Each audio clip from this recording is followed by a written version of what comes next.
Então hoje nós vamos falar sobre um sacramento que é a porta da abertura para a Igreja. Naturalmente é o primeiro dos sacramentos.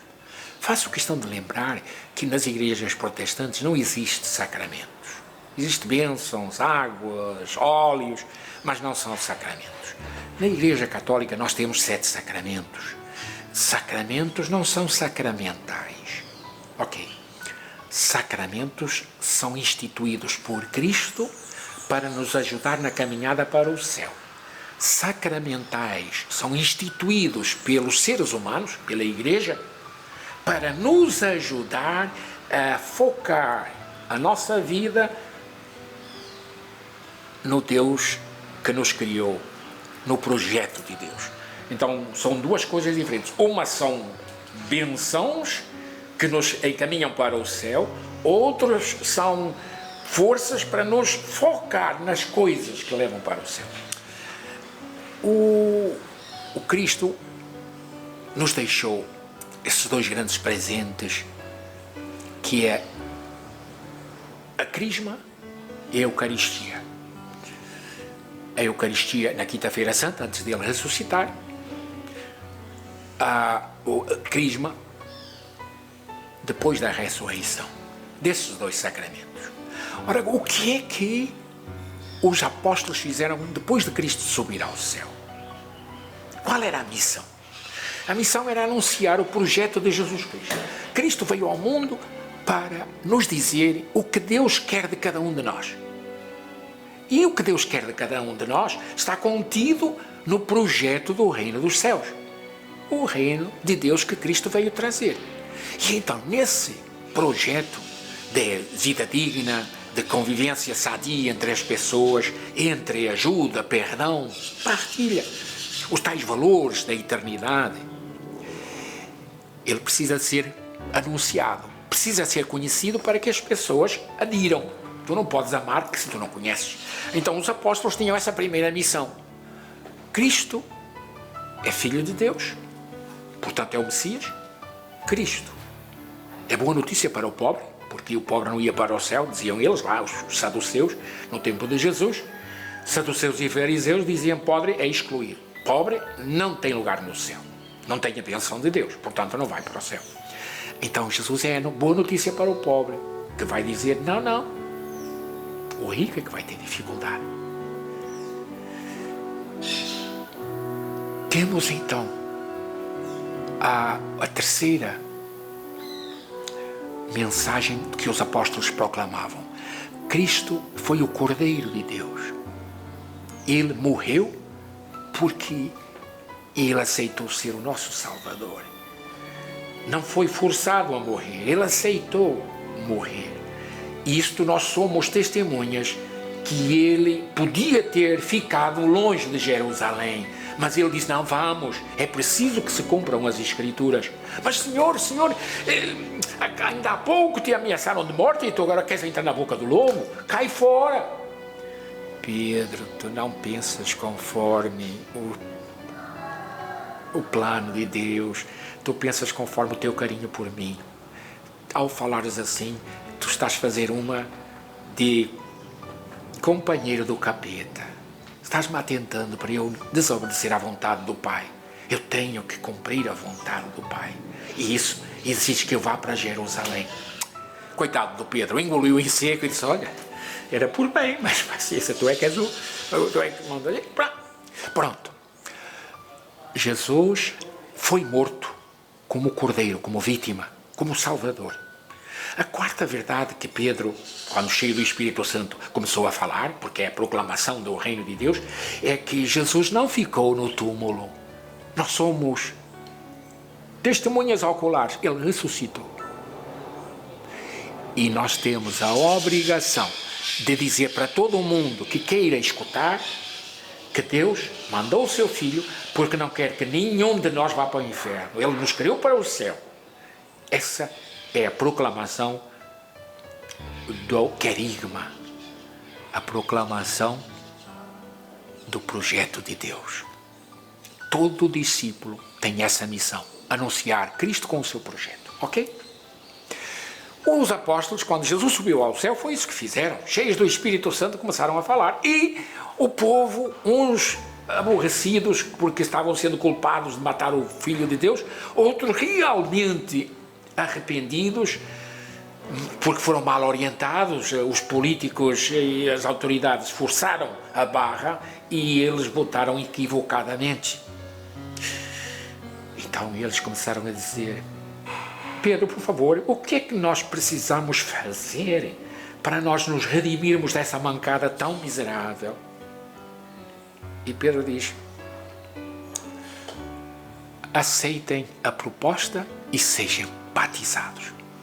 Quem escuta, quem reflete e quem gosta, recebe o Espírito Santo no batismo e começa a usufruir das bênçãos de uma vida fraterna. O sacramento do batismo, então, o que é? A adesão, em primeiro lugar, ao projeto de Deus. Em segundo lugar, dizer: eu quero trabalhar para que esse projeto se firme na sociedade. Porque nós sabemos que o instinto do mal está por aí. A preguiça, a vaidade, às vezes a ira, com a violência, estão aí. Mas eu não vou ficar com inveja, não. Eu te louvo porque conseguistes que esse meu vizinho tenha condições melhores para que, na sua generosidade, possa partilhar algo conosco. Então, o outro deixa de ser um adversário, um inimigo, um competidor, para ser um irmão de caminhada. E no princípio era bonito. A convivência era tão aperfeiçoada que quem era rico vendia a sua fazenda e vinha dizer aos apóstolos: está aqui a minha renda. Agora, o que nós queremos é que todos possam usufruir. É o ideal da solidariedade, tudo em comum. Essa linda música, né? Os cristãos tinham tudo em comum, dividiam seus bens com alegria. Não é? Oh, vou ter que dar, mas e agora? Essa era a minha coleção preferida e agora vou ter que dar com alegria, sem choraminguice. As primeiras comunidades eram um exemplo da concretização do projeto de Deus na sociedade. Hoje, é isso que nós somos convidados a fazer. O que é que deu errado no sacramento do batismo? É que voltamos à história da Igreja, que nos dá uma pista de como as coisas podem ir para o torto. No princípio, as pessoas que tinham gosto em participar, porque olham como eles se querem bem, olham como eles se amam, se contagiavam. E então as pessoas queriam fazer parte desse grupo. E então havia o catecumenato. Vais ficar um tempo caminhando com alguém que já tem experiência, vais passar um tempo com alguém que já tem firmeza na fé e ele vai te dar instrução, não apenas de conceitos do que é o projeto de Deus, mas principalmente de atitudes, comportamentos. Então nós hoje falamos nos padrinhos, naquele tempo falavam dos orientadores. Eles se responsabilizavam pela caminhada de fé durante 3 anos. Caminhada de fé. Não só de conhecimento da reza, mas principalmente de atitudes que o projeto de Cristo exigia. Então, depois de 3 anos, eles, na Quaresma, começavam a participar da Igreja, e no dia de Páscoa, depois de 3 anos de ensinamentos e de instrução e de prática, eles aceitavam. Ora bem, veio a perseguição dos imperadores romanos, no início do primeiro século, até o ano 313, foi uma igreja perseguida, clandestina. Mas foi exatamente o sangue dos mártires que divulgou a fé cristã. Como é possível que eles são martirizados e não gritam, não fogem? E então, esse testemunho de vida no martírio cativava cada vez mais as pessoas a fazer parte do grupo. De certa forma, a clandestinidade venceu a legalidade, porque no ano 313 o próprio imperador Constantino aceitou ser batizado. Pronto, aí já não havia mais perseguição e o batismo começou a sofrer as consequências dessa decisão. Para seres um bom cidadão romano, tu tens que ser cristão. Ora, vede bem, é unir a fé com a tua nacionalidade. Não podes ser brasileiro se não for batizado. Ora, era como se fosse assim. Isso só foi dar problema. A nação, o Império Romano, começou a dizer: bom cidadão romano deve ser batizado. Proposta de Constantino. Mas nós já falámos disso também na história, que depois o outro imperador sucessor dele, muitos anos mais tarde, vai dizer: não, senhor, isso ainda é pouco. Todos têm, por lei, que ser batizados.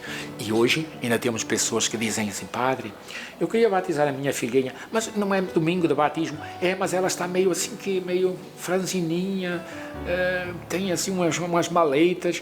O batismo, gente, isso é ideia do imperador Teodósio, que era uma forma mágica, que se você se batiza, você vai ficar agora imune. Não é nada disso. Não é nada disso. Mas foi o que começou a acontecer.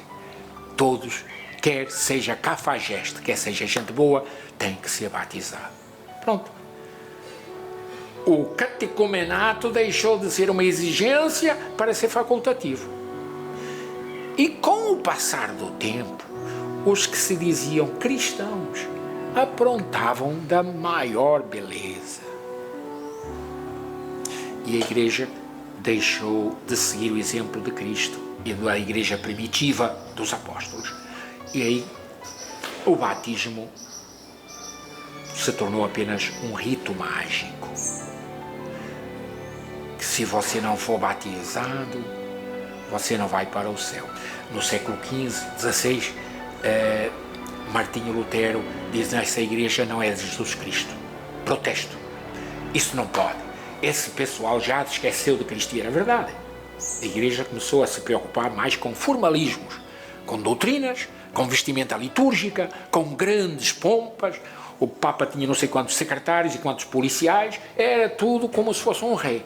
E o Martinho Lutero disse: Jesus Cristo não era isso.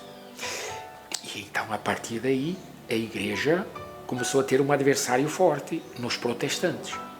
E Martinho Lutero tem uma expressão que ficou célebre. É só a Escritura salvos. A salvação só vem da Sagrada Escritura. Papa que fala, palpita, padre que fala besteira, não quero nem saber. Só quero saber da Bíblia. E ele próprio se responsabilizou de escrever a Bíblia em alemão. Traduzir a Bíblia em alemão. A igreja, para contrariar Martinho Lutero, diz: ah, é? Só a Bíblia? Só a Escritura? Então nós vamos colocar um outro slogan: extra ecclesia nulla salus. Fora da igreja não há salvação. Se você não se batiza, tu vai para o inferno e fim de conversa. Mas não há conversa. Fora da igreja não há salvação. Você se lasca. Portanto, te batiza. A igreja que veio de Portugal e da Espanha para a América Latina e para o mundo no século XVI tinha essa ideia. Esse pessoal tem que ser batizado. O que vai acontecer depois, não há problema. Porque eles têm a chance de ir para o céu se for batizados. Se não for batizado, miseráveis, vão todos para o inferno. Então, forçá-los a aceitar o batismo era uma bênção que se exigia do padre, da igreja. Forçar. Porque sem o batismo, tu vai para o inferno. Essa teoria extra ecclesia nulla salus dominou tanto, mas tanto, a mentalidade dos padres daqui, que ainda hoje temos um pouquinho de: e o que é que se o meu filho não foi batizado e morreu com 6 dias, padre, não foi batizado, e agora? O que é que vai acontecer? Sem batismo, uma coitada do bichinho não vai para o céu. Mentalidade do século XVII. Concílio de Trento, que vai dizer que fora da igreja não há salvação. Ora, isso fez com que o batismo se tornasse um rito mágico em que tu, entrando nessa porta, você tinha acesso à salvação. O resto depois. Na nossa realidade amazônica e brasileira, a coisa só piorou porque o político português chamado Marquês de Pombal, por questões de autoridade, expulsou os padres jesuítas que atendiam a nossa região toda. Era capuchos da piedade e jesuítas. Ora, tirando uma perna, o camarada não vai. A nossa região era essencialmente, havia a margem direita e a margem esquerda do Rio Amazonas. Eu agora não posso precisar de que lado é que estavam os jesuítas, de que lado é que estavam os frades da piedade. Mas um lado do Rio Amazonas ficou sem padre mais de 100 anos. Ora, o que é que o povo fez para lembrar da fé? Aí lembrava do batismo, que o padre vinha, tirava da sua bolsa um negócio e jogava água e dizia: eu te batizo que tu agora és filho de Deus. Ele também usava o santo e andava com o santo para aqui. Então nós vamos fazer ladainhas, como eles também cantavam e rezavam. Então, o catolicismo da nossa região é tridentino, é de Trento, porque depois dos padres passarem 100 anos aqui anunciando o Evangelho, foram expulsos. Veio a desobriga. Os capuchos deixavam a sua área e iam para a área dos jesuítas e faziam a visita pastoral uma vez por ano. Batismo, celebrar os casamentos, principalmente, confessar os que tinham fé e dar a comunhão. Então, uma vez por ano ia lá. O povo, depois disso, depois da visita do padre, fazia a sua vida como costumava fazer. Não estava nem aí preocupado em mandamentos da lei de Deus ou essas coisas. Que nada. Era só o rito, a desobriga. Eu preciso fazer isso porque sou católico e é um mandamento que diz que tenho que fazer uma vez por ano, então eu vou fazer. A minha vida particular não tem nada a ver com Jesus Cristo. Eu continuo matando e roubando, ou já ajudando e fazendo, mas não por causa de Cristo. Eu sou solidário porque, como ainda hoje, eu ajudo no bingo porque amanhã eu posso precisar. Não é por amor ao camarada. Isso é que manda a igreja.